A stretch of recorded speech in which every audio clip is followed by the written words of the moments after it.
All right, so are you ready to jump back into the nature of predators?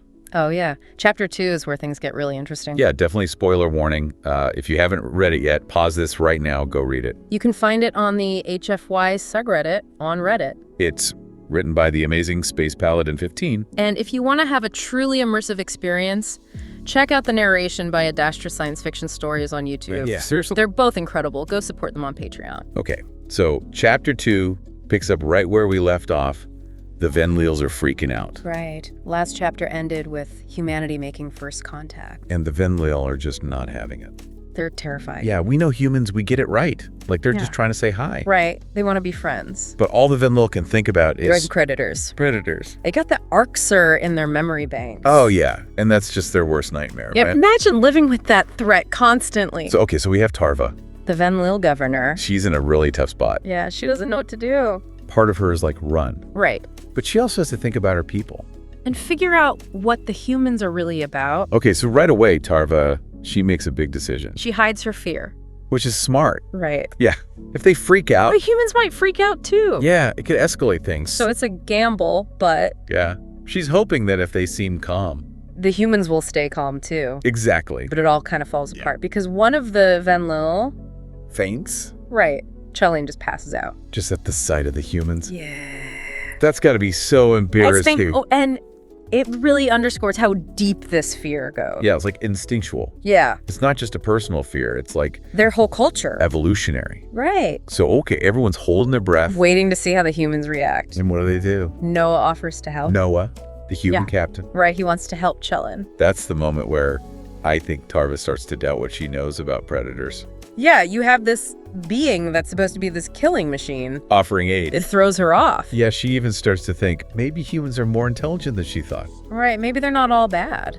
It's just a tiny seed of doubt, though. Right. And it's not just Noah, Sarah, the human scientist. She's also acting in a way that the Venlil don't expect. Yeah, she's calm, she's collected, she's curious about them. Right, like she has no idea how much fear she's causing. Oh, man. That's got to be frustrating for Tarva. Right. Like, we as the readers, we know humans are just explorers and scientists. Right. But the Venlil have no idea. They have no context. It's like they're speaking two different languages. Exactly. And then, just when you think things can't get any more complicated, The cavalry arrives. Venlil version of the cavalry anyway. Right, that distress signal they sent out at the end of chapter 1, Yeah, that brings a whole Federation fleet to the planet.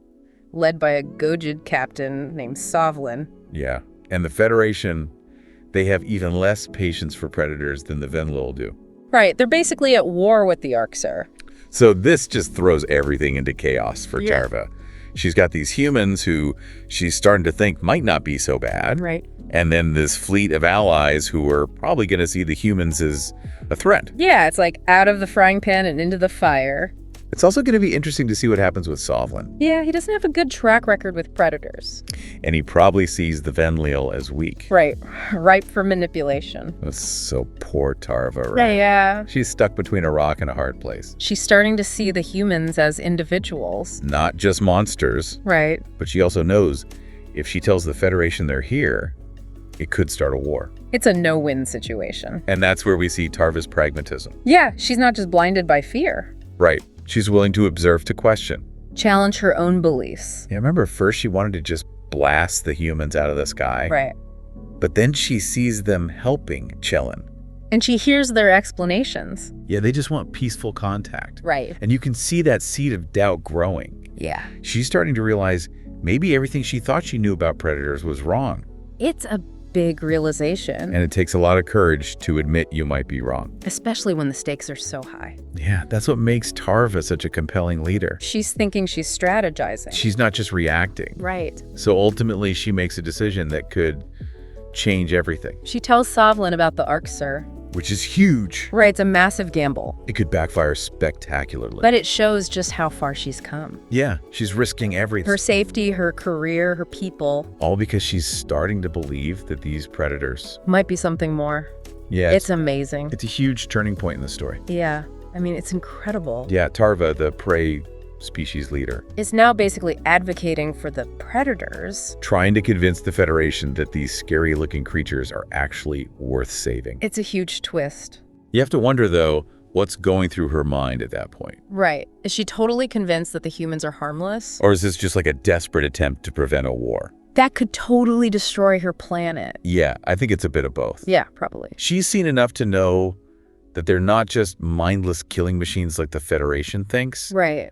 but there's still so much fear, Oh, yeah. A ton of uncertainty. which I think makes her decision even more courageous. Oh, absolutely. Like she's going so far outside her comfort zone. And she's challenging everything she thought she knew about the galaxy. And don't forget the audacity of it all. Right. She's basically accusing the Federation The most powerful force in the galaxy. of being wrong about the Arxer. That's a bold move. Yeah, she's putting her whole future on the line. Hoping that they'll actually listen to her. A member of a species that they clearly see as inferior. It's like a David and Goliath situation. Totally. But even if the Federation does believe her, what about her own people? Yeah, how are they going to react when they find out their leader is siding with predators? That's a disaster waiting to happen. For sure there's going to be outraged dissent, maybe even calls to remove her from office. I mean, you got to remember this fear of predators. It's like ingrained in their DNA. It's basically a religious belief at this point. Right. So for her to challenge that, Just like heresy. she's not just risking her career, she's risking her entire social standing. Maybe even her life. And for what? A species she barely knows. That could still turn on them at any moment. Right, and that's where that whole karma thing comes in. Oh yeah, that line at the end of the chapter. Where Noah tells Soblin that humanity believes in karma. And that the Arxer are about to learn what that means. Chills. Yeah. It's like a subtle threat. Yeah, like don't mess with us. But it also suggests that humans have a deeper sense of morality. Right, a belief in justice and balance. So I'm really curious to see how that concept of karma plays out. Yeah, me too. Will the Venlil even understand it? Will they accept it? Or will it just make things more complicated? It's one of those questions that keep you coming back for more. Definitely. But it's not just about the plot. Right, it makes you think about different moral codes. Yeah, what does justice mean to a prey species? Can they even grasp the idea of retribution? It's like Space Paladin 15 is using this story to make us question our own ideas about morality. Right, are our human concepts of right and wrong universal? Or are they shaped by our experiences as predators? Yeah, and let's not forget the wider implications of Tarva's decision. Right, by telling Sovlin about the Arxer. She's not just maybe saving the humans. She's opening up a whole new chapter in galactic politics. If the Federation believes her, It could completely change the balance of power. imagine humans and the Federation teaming up against the Arxer. That would be huge. But it would also come with a whole new set of challenges. Yeah, how would the Venlil fit into all of this? Would they be caught in the middle? And what about the other species in the galaxy? How would they react to humans?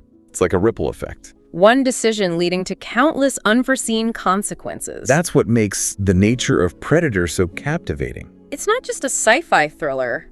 It's a story that makes you think about fear prejudice. The nature of predator and prey.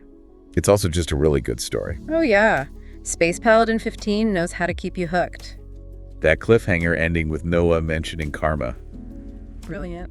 It leaves you with so many questions. What does he mean by karma? What's going to happen when the Federation confronts the humans?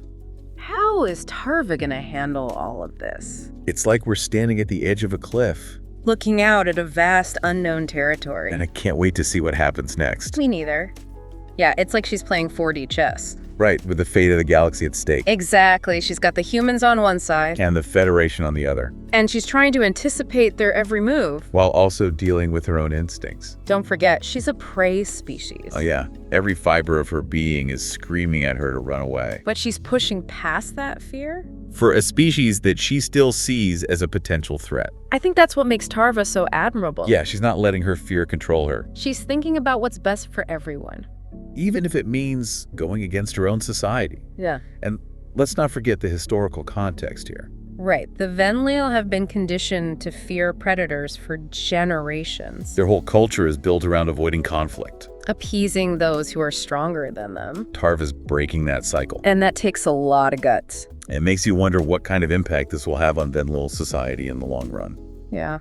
Will they see this as a step forward? A moment of evolution? Or will they see it as a betrayal? A reckless gamble that could lead to their destruction? It's a question that only time will answer. You know, it's interesting. What's that? This whole situation with Venlil and the humans, Yeah. it kind of reminds me of our own history as humans. How so? Well, think about all the times we've been afraid of something different. Oh, yeah, like other cultures, other religions. Exactly. And how that fear has led to conflict. Wars, discrimination, all sorts of terrible things. It's like Space Paladin 15 is holding up a mirror to us. Showing us how our own prejudices can blind us. And how important it is to question those prejudices. To be open to the possibility that we might be wrong. That the things we fear might not be so scary after all. It's a powerful message. Especially in today's world. Yeah, where we're constantly being bombarded with information. And so much of it is designed to make us afraid. To divide us. The nature of predators is a reminder that we don't have to give in to that fear. That we can choose to see the world differently. To connect with those who are different from us. And to build a better future together. But you know what else I love about this story? What's that? The sense of wonder. Oh yeah, the sheer awe of first contact. It's like anything is possible. Exactly. Imagine the scientific discoveries we could make. The cultural exchange. The new technology. It's enough to make your head spin. In a good way, though. It's that sense of possibility that makes science fiction so great. It allows us to dream bigger. To imagine worlds beyond our own. And the nature of predators does that masterfully. Absolutely. It's a story that will stay with you long after you finish reading it. So if you haven't checked it out yet, what are you waiting for? Head over to Reddit. Find the HFY subreddit. And search for The Nature of Predators. You can also listen to Adastra Science Fiction Stories narration on YouTube. It's fantastic. And if you're really enjoying the story, be sure to support both creators on Patreon. You deserve it. All right, so to wrap up our deep dive into Chapter 2. We've talked about Tarva's decision-making. The threat of the Federation. And the whole concept of karma. But there are still so many questions left unanswered. Will the Federation believe Tarva? How will the Venlil people react to her actions? And what's going to happen when the humans and the Arxer finally meet face to face? I guess we'll just have to wait and see. Until then, keep exploring, keep questioning, and keep your eyes on the stars. You never know what you might find out there.